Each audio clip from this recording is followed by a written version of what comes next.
The Square Ball Podcast. Hello, welcome to the show. This is the West Stand, our new show for this season that's out on a Monday and a Friday. It is available on YouTube and in your podcast app. We have guests from across the world of Leeds United. My name is Dan Moylan, and with me is Michael Normanson. Yeah, right. I am all right. This show is brought to you, NordVPN. Proudly, I think, sponsoring it. I think that's not reaching too far to say how proud they are. Oh, I thought it was us that were proud. We're proud to have them on board, and they're proud to be on board. We're just proud all round. We've extended the Black Friday deal, by the way. Tell me about NordVPN and why I should get it.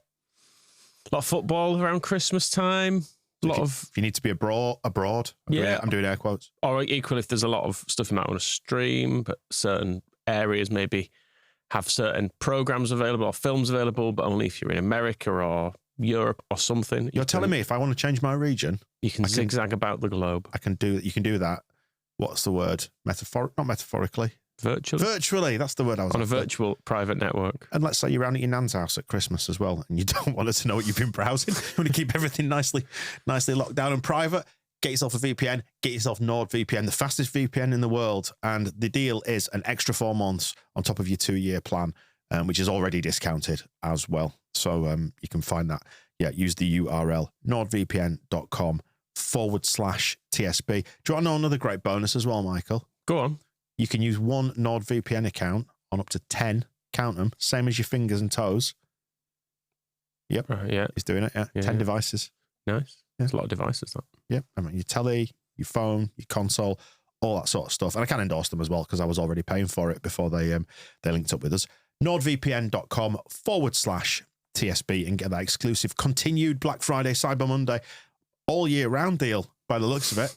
So happy at NordVPN. And it's risk-free too. Nord offer a 30-day money-back guarantee. nordvpn.com/TSB. You will find a link as well in the episode description box. And straight into welcoming our guest now. Welcome to the show. It's Beren Cross from Leeds Live. Hi, Beren. You're right. Yeah, well, good, thanks. Yeah, very cold, but warmed by a nice Leeds win. Yes, defrosted in the press conference afterwards. And we won't start on Daniel Farke. We will start on Paul Warne, if you like, because he had some good things to say about Leeds United, the Derby boss. Best team in the world, I think he said. Not quite those words, but yeah, anybody that follows EFL coverage will know that Warne's renowned as a good speaker, talks at length, quite candidly, which is quite refreshing for journalists in a press conference. So it was put to him, have you just played the champions? And he didn't quite put the trophy in the club's hands, but he said, we've played 19 games now. We've played pretty much all the best teams in this league, and nobody has made us feel that uncomfortable.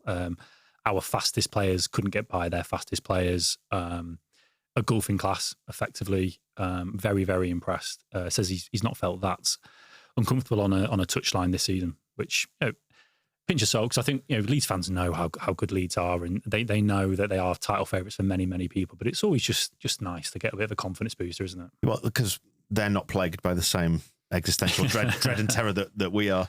But that was exactly what the eye test told us, I think today. And yeah, we are recording this just before 5 o'clock on Saturday. So the game's very much fresh in the memory. The match ball's still very much fresh in the memory. So we will lean on you a little bit just to tell us what happened in the press conference. And a number of players picked out by Daniel Farke. What was Farke's mood? Obviously, you'd expect him to be buoyant overall, being top of the table, and a very, very comfortable win. Yeah, very happy. Clearly, the narrative this week has been around early kickoffs, hasn't it? And you guys would have touched upon it in your podcast, but 9 early kickoffs before today without a win, stretching back to last February. And as he walked in, there was a little quip about how early we were today in the press conference and how nice it was to win an early game. But yeah, down to business from there on, really. And I think not getting carried away. I think he's very conscious after the back of Blackburn that everybody gets a bit too high after a win, a bit too low after a loss, and didn't want to get carried away today. Clearly, as Paul Warne said, a golfing class and a match they should have won, if not by a bit more, was probably his only criticism. But yeah, full of praise for Wöber, for Rodon. Talks a bit about Nonto being dropped before the game and Firpo's injury, which I'm sure by the time everybody listens to this will already know his situation. So Max Wöber, probably the one to start on, I suppose. Who is he now tiptoeing his own way along a bit of a redemption arc? Because there's still a little bit of needle with the fans. There was still a rumble of discontent as he came on. Even when his name was announced after he scored, there was a little bit of a murmur, should we say? People seem less willing to forgive him than Nonto and Aronson for some reason. I can't. Maybe it's just an age thing with those two. You go, they're only children. It's fine. Whereas Wöber go, no, you're a fully grown man. You should know better. I think from our perspective, on a very media sort of centric perspective of it, we all spoke to Aronson during the summer training camp in Germany. So Aronson knew it was awkward, knew it was difficult, but wanted to come out, face those difficult questions and clear the air. Whereas Wöber actually declined that opportunity whilst we're in Germany. So he has still yet to speak to any English local media since he's come back. And I think that goes a long way to kind of building those bridges. And I think that might be why it still feels like there's a bit, we wanted to hear his words and hear him actually say, I'm sorry, but what happened and why he decided to go away. But I was interested to sort of hear what it was like on the terraces around you guys when he did score, because it feels like it's just that next little step on the redemption arc, doesn't it? Yeah, he just needs to keep banking credit. Yeah. Do good things and people will eventually forgive you. I mean, like Gnonto's obviously signed a contract which has sort of put that original discussion and debate to bed to a certain extent. Whereas, Wöber, it feels like there's still been, I don't know about you, but a move is still in the chamber at all times. We've seen rumours this week there was talk of Salzburg and Red Bull and all sorts of different things on this. So I don't know. It doesn't feel settled in the way that it sort of does in the same way with Gnonto and Aronson, I think. Yeah, it's probably just because, as we said, we've not heard from him. He's not made the commitment to say, yes, I'm staying. He's also not been playing, which logically you think, well, he probably does want to leave because he's got aspirations of being a top-level footballer, an international footballer, and if you're on the bench in the Championship, then you're not really heading in the right direction. So I can see why he would want to leave as well. So the whole thing has felt like in a bit of a holding pattern for it. It's like he's just going to do this until the next window, and then maybe we'll see. But then again, if depending on the extent of Firpo's injury, this might be his chance. This is maybe when he gets in. Yeah, I don't know. We distill it into very sort of basic concepts as fans, don't we? And we know that these are people doing jobs and they want to do the jobs at the highest level possible. Doesn't mean we have to agree with it, because football is fundamentally a childish pursuit. So I reserve the right for fans to be childish about it. Absolutely, yeah. I think, as you've said, he just needs to keep playing now and to get his head down and to win that favour back. And like I say, at some point, speak openly about what happened. And like I say, maybe hold your hands up and say you do want to stay or you do want to. Even if you don't mean it. Even if you don't mean exactly. it. Just say it. Just play the game. But yeah, he was really solid, I thought. He obviously got parachuted in the 21st minute, I think. So he came in without a warm-up. Clearly not as attackingly natural as Firpo, but he gave as good as he got, I thought. He got forward well, clearly very limited opposition. We've got to bear that in mind. We'll probably see more on Tuesday if he does start there against Middlesbrough. But, you've got to put yourself in that position to score that goal. Attacking the back post. Farke praised him for that and said that, that's the kind of run you need to be making if you want to be getting on the score sheet and making that difference in the game. And I thought he was quite tenacious, really. Really quite impressed. Yeah. Stopped short of the giving it the full Hazelwood as well, having scored. Given the reception he's had, there's a bit of me would have almost respected him going, yeah, fuck off. Have some of that. You like these apples? Go on then. But no, he didn't. He was very grown up about it. The players seemed to be pleased for him anyway. Yeah, we spoke to Rothwell after the game as well, and we asked him, how has it been behind the scenes for him? And I think they acknowledge it's been tough for him, and he's had to come through and get his head down and work. And I think that's why they all flocked to him when he scored, because it's such a big moment for him. But I did think of you two when he scored, and I was watching. Obviously, we had the cameras in the press box and was looking for his reaction to see if there was any sort of needle from him at all. But no, he kept his head down and was quite dignified. But interesting moment. Yeah, social media age and all that. You've got to be a grown up about it. Far more so, I think, than it was a more basic era, wasn't it, when Hazelwood was flicking bees to the cop back in the day. But what about Rothwell? Actually, we picked him as our man of the match on the match ball. Yeah, I think a couple of the guys in the press box did as well. I don't think I was quite as high on him as everybody else, but clearly had a very, very good game, good set pieces. Spoke really well after the game. I think interesting dynamic now, isn't it? Because Ampadu is now, after 10 weeks today, since he did his knees, now back in the squad. Clearly Farke's going to manage him nicely, maybe get 5 or 10 on Tuesday if the match allows it. And then from there, maybe he starts next week or the week after that. But clearly Rothwell has got to be conscious of the fact that Ampadu is coming back in at some point and most likely into midfield. And one of him or Tanaka's going to have to make way. So I think he clearly didn't give us any sound bites to that effect and talking up that danger, but played well, yeah. And back to a better performance. Farke said last week he was one of those that has been a bit off the boil in the last couple of games. So important that he got back to it today. Yeah, I've liked what Rothwell's offered, and there's perhaps a chance for him at number 10 as well if they want to set up differently in games, try and get more of a grip on midfield, maybe in away games where we've struggled to pass through the lines. I don't know. That was actually put to Farke post-match, and how have you had time in training to look at Tanaka or Rothwell as a 10? Because we know how the problems that Aronson's having. And he did say that he thinks that they are both players that play better when the game is in front of them, which would suggest they are better where they are. So if they do step forward, we'll have to keep an eye on that and see how it develops. But the initial sounds from Farke are that's probably not the route he'll go down. Right. Oh, it is interesting. Yeah. Mind you, a lot of the game is in front of them because so many teams sit deep, don't they? So Do you remember that pass from Tanaka into Aronson in the first half before the corner for Rodon's goal? Aronson got a shot off, forced that first save. That little pass from Tanaka sort of through the Ivy Needle was absolutely the kind of pass you want to see from a number 10. yeah, he's got those in his locker. He's lovely, isn't he? Should we talk about the goal scorers then? And you mentioned Wöber before. Rodon got the first one and his first for Leeds. Seemed to enjoy himself, and a little bit of surprise from all of us because he seems to have. He's almost been a good defender for the opposition a lot of times from corners. It seems to bounce off his head backwards and all sorts. Well overdue, isn't it? His first Leeds goal. Again, we asked Farke about that, and he said that he's constantly asking for more from Rodon because we know he's a good aerial presence, whereas Struijk is a magnet for the ball and seems to bury it whenever he gets the chance. Rodon has been really goal shy, and of course, 5 minutes before or something, he headed pretty much a carbon copy wide of the post. So to get his goal, obviously a big moment for him. And I think I'm probably most impressed by the fact he's gone through 11 or 12 games with 4 yellow cards and has avoided that suspension as a centre-back who's paid to make high-risk challenges. So quite impressed with how he's come through this. And now he's avoided suspension, he's still on for being, I think, the only player that's going to start every game this year in all competitions. So he's proper cornerstone now, isn't he? Yeah, he's good. He's a good footballer, isn't he? What about Nonto? What was mentioned about Nonto in the post-match? I don't know if you guys were surprised. I thought I was a bit surprised he got dropped. I think in a poor game last week, I think he was probably the only goal threat they had at Ewood Park. So I was a bit surprised that he got dropped out. I thought I didn't think that Solomon had done enough in that Blackburn game to come back in. So a bit surprised. But Farke made the point that he was on 4 yellows, Nonto, and I think he didn't want to risk losing him for Tuesday, realistically. And we are going into another 3-game week. And he talks about rotation again, so a bit similar to last week in how he rotated James, Nonto and Solomon across those 3 games. I wonder if we're going to get the same again going through the next 3. Talks about competition for places and how well Solomon's doing. And of course, James is probably undroppable at the moment. So not sort of slamming Nonto too much, but talked up the impact of the yellows and the fact that Solomon's deserving. And Ramazani's getting fitter now, isn't he? So, I mean, he's going to be looking for starts soon as well.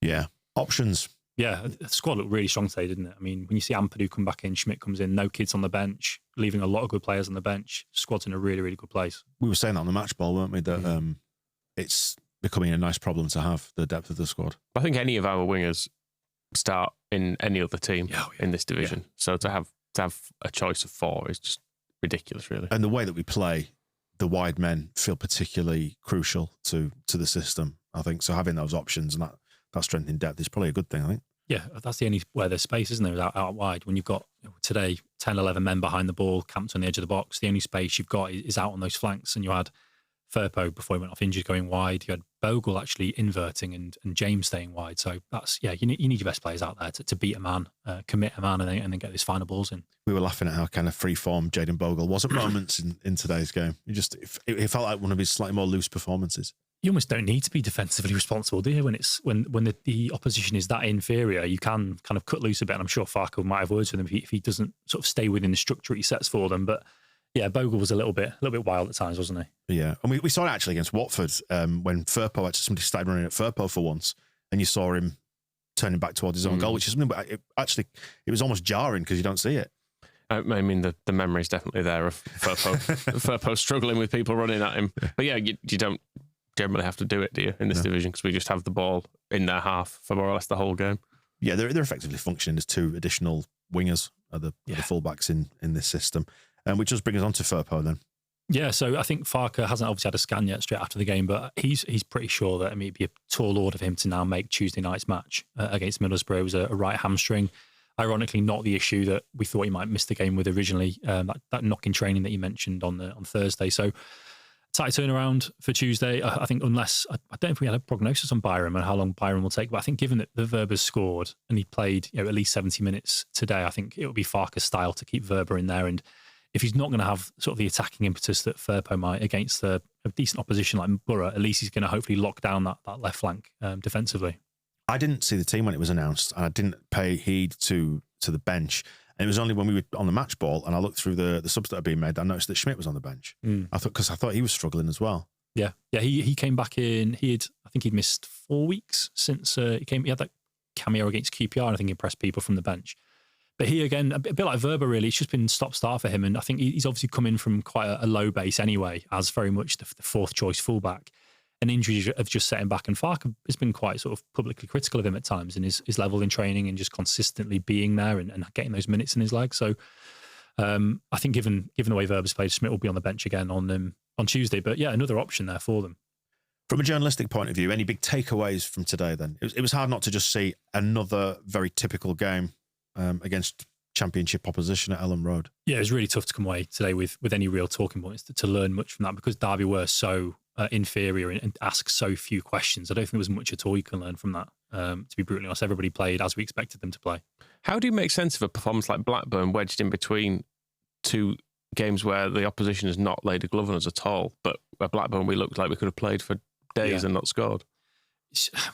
Is it sort of too much to sit on the fence and say it's championshipy? It just sometimes it just doesn't happen for them. I mean, again, Rothwell actually said there was anger in the dressing room coming away from Blackburn. They were pretty angry with that performance. They didn't give an account of themselves at all, and wanting to put it right today. And it was the classic get right fixture, wasn't it? You know, playing at home to a newly promoted opponent, a match you should win and have to win, and the ideal sort of punch bag, if you like, for all the anger of last weekend. So we'll have to see, won't we? I mean, we know it's a 46-game season. They've only lost 3 in 19. I mean, at the current rate, they're going to lose 8 or 9 games across an entire campaign, which is better than what Leicester managed last year. So it is going to happen, unfortunately, as frustrating as it is. Yeah, as a rule, you look at like 10, don't you? Just with it's the 3-week game weeks where you often find one of them is a bit of a subpar performance. I don't know if that's typical across the division or whether that's just a Leeds thing. But yeah, our home record, I'm just looking at it, is absolutely phenomenal. I mean, our last 4 home games, I think the XG of all of them combined for the opposition can't be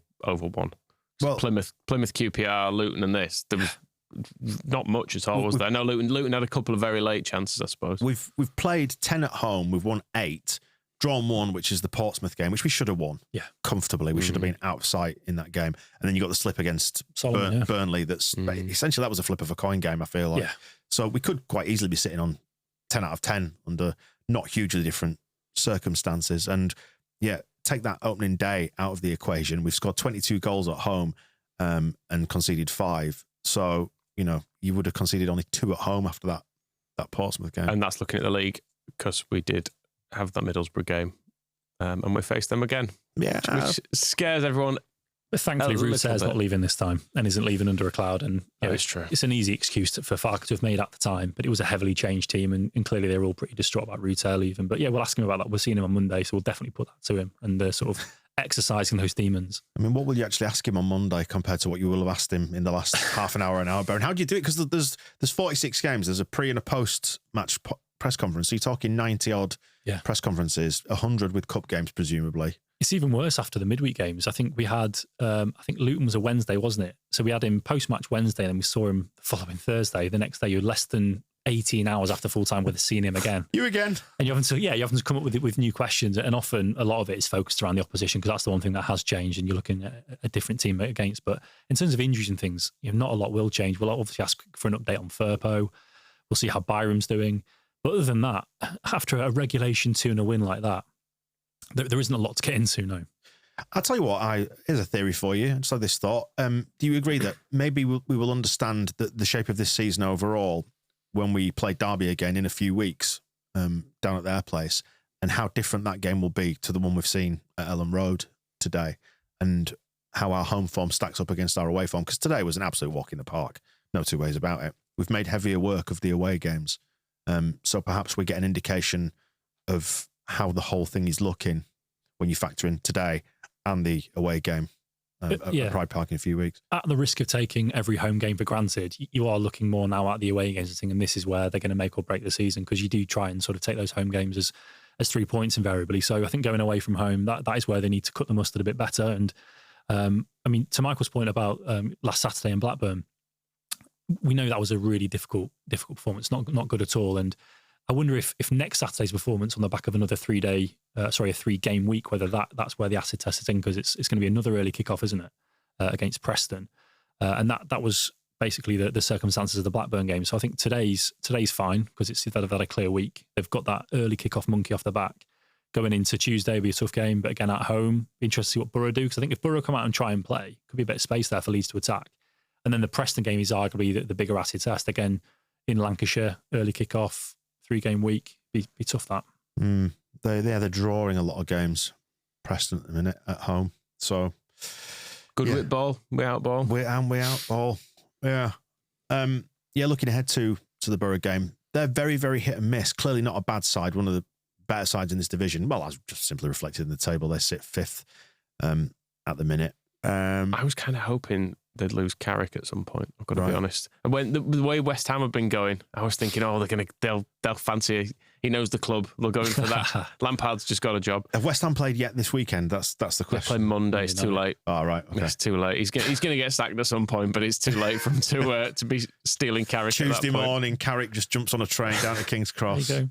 Could happen. But yeah, a tough test. I feel like, in many ways, this could be, and probably based on the League Cup game earlier in the season. I did miss that. I was away for that. I was on holiday. But it was dire. Yeah. It was really bad. It was a good one to miss. It really was. Yeah, that was horrendous. That was one of the worst performances under Farke, completely. It very rarely collapses in much the same way that we very rarely go completely rampant under Farke. So I think it came as a bit of a shock, that one. Completely, yeah, and like I say, in hindsight, the root air thing does maybe give some sort of context to it, but yeah, nowhere near good enough. And yeah, a lot of changes. I can't remember how many. Maybe I think 9 or 10, perhaps. I think Rodon was the only survivor.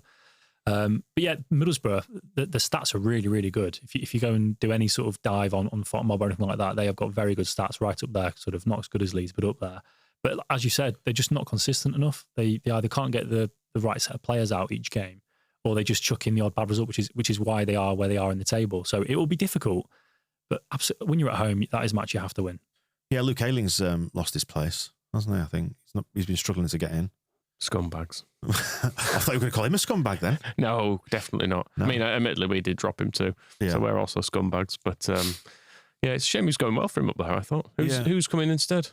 Some chump. Oh, fair enough. It's the lad that scored, isn't it? Dijksteel the other night. Yeah, he got man of the match on FotMob. I'm just looking at the lineups for it. Yeah, he got 8.4 out of 10. But yeah, they looked handy. Did you catch much of the? Did you see much of the Burnley Borough game? No, just the goals. Just beneath you. Yeah. I'm just generally upset at the fact that they spaced the games out so much. It was one of those that typical. I've got it on, but I'm not watching it. It's there, just humming along in the background. But I flicked it on. I think when it might have been, I caught the replays of Connor Roberts twatting the ball in the net. That was a great goal. Some goal, that wasn't it? Yeah. On his left as well, on his so-called weaker side. It was nice to see him. It was nice to see Howson, but all in strange kits. I don't like that aspect. How old is Howson now? How is he still going? In my mind, he's no older than 23. He'll forever be a Leeds youth. Same with James Milner in a way. It's weird seeing him now as an old man. Yeah. Relative. Still with the Championship as well. That's really good. I mean, you might have understood going to Guiseley or something and seeing it out in the non-league, but the fact he's still at a Borough, still getting a game, what a career. Yeah, they've got a decent away record of Borough. They've played 9 away from home, won 4, drawn 2, lost 3, scored 18 goals, top scorers in the division away from home. Conceded 11. There is threat there. It is going to be a very different game because I know we came out on top in both games last year, didn't we? But they were very end-to-end. Was it a 3-2 and a 4-3, I think, at their place? It was scored about 6 goals. Yeah. And he scored in the cup as well, didn't he, this season? So he feels like he's got our number. He's going to start as well, I think. It was Conway, I think, started on Friday for Borough, and I think the narrative up there is that he starts Friday and then Latte comes on Tuesday because he's got Leeds' number, which will be fun. Oh, great. Burnley facing today's opponents, Derby, on Tuesday. Who else we got midweek? Sunderland against Bristol City. I think we've got the toughest fixture out of the Who Sheffield United got? The top teams. Well, they play West Brom, don't they, tomorrow? So they're on the Wednesday, and they're playing Millwall away, which will be tough. Yeah, as we know. But don't know. Maybe it's the sort of game that a typical Chris Wilder side is going to thrive in. I don't know, because Millwall, I don't know, for whatever reason, they're just I bet noir a little bit. They typically have been. I mean, I know last year it was a bit of an exception, wasn't it? But they feel it wasn't proper Millwall last year. I know it's the sort of thing Millwall fans say, we've got our Millwall back, but it feels like they have this year. Neil Harris in charge. A big twat at set pieces. Absolutely standard. Searing analysis from Normanton as usual. This is another one of those where you want to get to sort of next weekend, especially as we go into a tricky home game with Middlesbrough. And then, like you say, you look at the Preston kickoff at lunchtime and it doesn't look easy in much the same way that going to Blackburn never felt particularly easy. So if we can get to the end of this week, if we're sat here in another week's time and we go, do you know what, we've come out of that still there or thereabouts within a point or so the top. Yeah, Please, that'd be nice. Do you feel the same way about that as me? Like, I don't necessarily think, we need to get 6 points this week. I'd like it, obviously, but I think clearly Blackburn are a far superior team to Preston based on the league position. So Blackburn away is always going to be a bit tougher, regardless of what's come before it. But yeah, I think just psychologically going into that Preston game in similar circumstances, 12:30 away from home, hour down the road, just to get that one out of the way, come away with a positive result, and just to again sort of break that hoodoo, if you like.